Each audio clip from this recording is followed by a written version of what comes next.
तेव्हा ह्या विठ्ठला कृपा केली. बघा, पुण्याशिवाय काहीच उपलब्ध नसते महाराज. मग पुण्याचा साठा असेल आपल्या पदरामध्ये, म्हणून एवढा लाभ आपणाला भेटला. आज आपल्या कथेचा 7वा दिवस आहे महाराज. आतापर्यंत आपण कथा केल्या, खूप सुंदर, सगळ्यांचं सहकार्य भेटलं मला. एवढ्या उत्साहित बघा ना, वाटलंच नव्हतं मला असं शिट्टीच्या ठिकाणी एवढे भाविक भक्त आणि एवढी पब्लिक असन. करावे तेवढं कौतुक कमीच आहे बरं का. खरं धन्यवाद सगळ्यांना.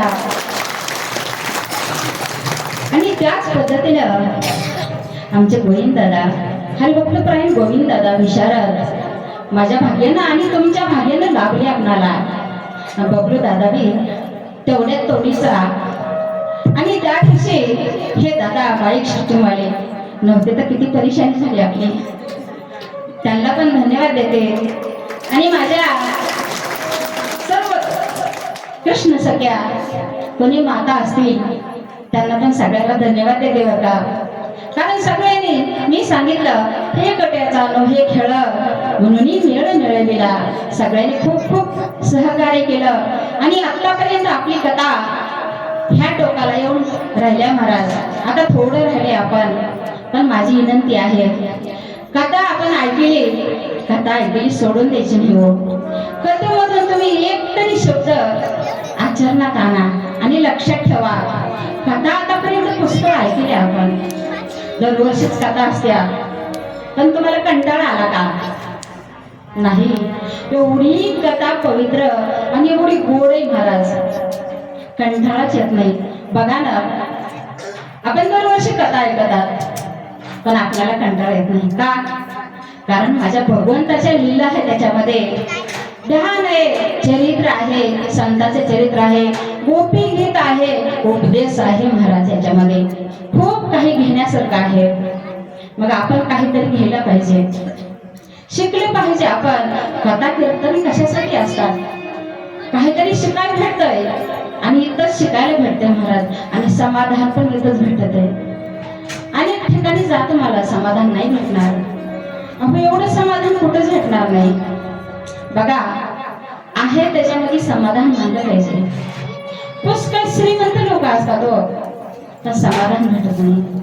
पण आहे तेवढ्यामध्ये जर आपण खुश राहिला आणि आहे त्याच्यामध्ये समाधान राहिला, कुठेही भेटत आहे समाधान मानायचं म्हणल्यास, मग समाधान सगळ्यात जास्त इथंच भेटतंय. मग अशी कथा आज काल जगाचा मालक पालनहार भगवंत अखिल कोटी ब्रह्मांडाचा नायक यांचं लग्न झालं. एक लग्न झालं महाराज. लग्न झाल्याच्या नंतर त्याच गावामध्ये, अहो हेदू कुळामध्ये एक माणूस राहत होता. सूर्य उपासक होता बरं का. आणि त्यानं सूर्याची उपासना केली होती. ते एक दिवस गावामध्ये आला आणि त्याच्या गळ्यामध्ये एक मणी होता महाराज. एवढा चमकत होता, सगळ्यांना वाटत होतं अरे सूर्यच आलाय का काय. पण सूर्य नसून सूर्याचा उपासक होता. आणि सूर्याने दिलेला मणी होता, तो गळ्यात घालून आला होता. मग माझ्या भगवंताने सांगितलं, हे धन राजापाशी पाहिजे. आपल्याला काय करायचं असते? धन साधारण माणसापाशी नसायला पाहिजे. धनाची या मागे कळी काळाचा लाग, म्हणून संत खोटा त्याचा. आते धन असल तर नासाला कारण असतं महाराज.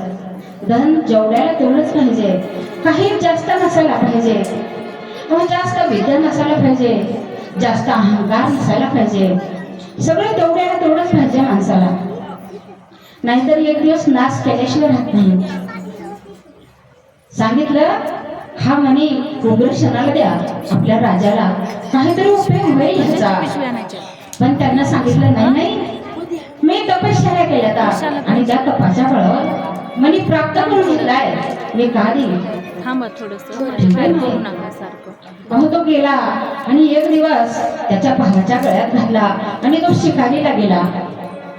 आता शिकारीला गेल्याच्या नंतर तो मणी चमकत होता. अहो, मणी काय आहे? खायची वस्तू आहे का? म्हणून एका सिंहानं झाप घेतली त्याच्या अंगावर. झेप घेऊन महाराज मणी तोडून घेतला आणि त्याला मारून टाकलं. मारून टाकल्याच्या नंतर आता मणी काय खायचा असतो का, सिंह पण गेला. मग ते हसवत होतं महाराज. तो हसवला आणि मणी उचलला आणि आपल्या गुहेत गेला. मणी गायब झाला आणि इकडं जरासंध राजाला वाटलं भाऊ पण आला नाही आणि मणी पण गेला.